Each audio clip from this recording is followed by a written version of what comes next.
Singapore is one of the most respected financial hubs in Asia. It's trusted, neutral, efficient, and incredibly well-connected. But here's the strange thing. While China ramps up its outbound influence and new corridors across ASEAN begin to form, Singaporeans are still sitting on the fence. Not because they lack access, but because they don't realize the edge they already have. And that's what we need to talk about.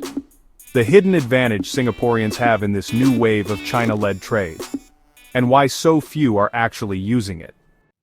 Let's start with the fundamentals. China is not looking for more capital. It already has the money, the banks, and the policies to drive global infrastructure.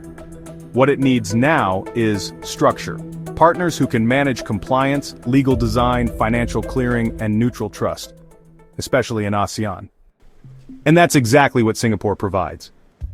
While the headlines talk about US-China tension or slowing growth, China is expanding RMB corridors through Laos, Vietnam, and Indonesia.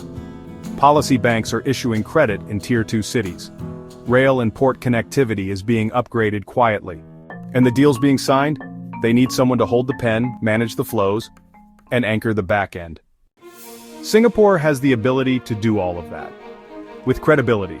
Our legal systems are internationally recognized. Our financial institutions are clean and compliant. Our consultants speak both regulatory and regional fluently. Yet most Singaporeans hesitate. They Google too much. They worry about scams. They think if it's not announced publicly, it's not safe. So they wait and watch the window close. Meanwhile, the people who stepped in early are already being written into the system. This isn't about competing with China, it's about complementing it.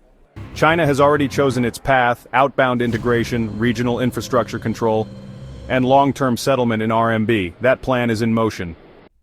What's not yet decided is who will handle the back end. And this is where the Singapore advantage becomes critical. Because while China funds and builds, it still needs legal anchors, trusted intermediaries, and internationally accepted compliance frameworks. It needs someone to interface between policy and execution, someone to translate geopolitical complexity into operational trust. That someone could be you, but only if you act before the rest. Singapore's neutrality is rare. Our business culture is respected, our institutions are efficient, but trust is only useful when it's used early, when the structure is being set, not after the contracts are signed. Right now, China is inviting participation, not in press releases, but through partnerships that reward early alignment. Not hype, but real roles in structuring multi-country trade flows, dispute resolution, and cross-border finance. So what's stopping most Singaporeans? Fear of the unknown. Fear of being first. Fear of looking foolish. But in this new corridor, the first movers don't look foolish, they look embedded. And once you're embedded, you don't get replaced. If you work in law, finance, trade, or logistics, this is the window. You don't need to take the spotlight. You just need to be the one who writes the terms. Drop a comment with "in" if you want to join our private Telegram group where we post verified daily updates on China's moves. Built for Singaporeans ready to stop watching and start building.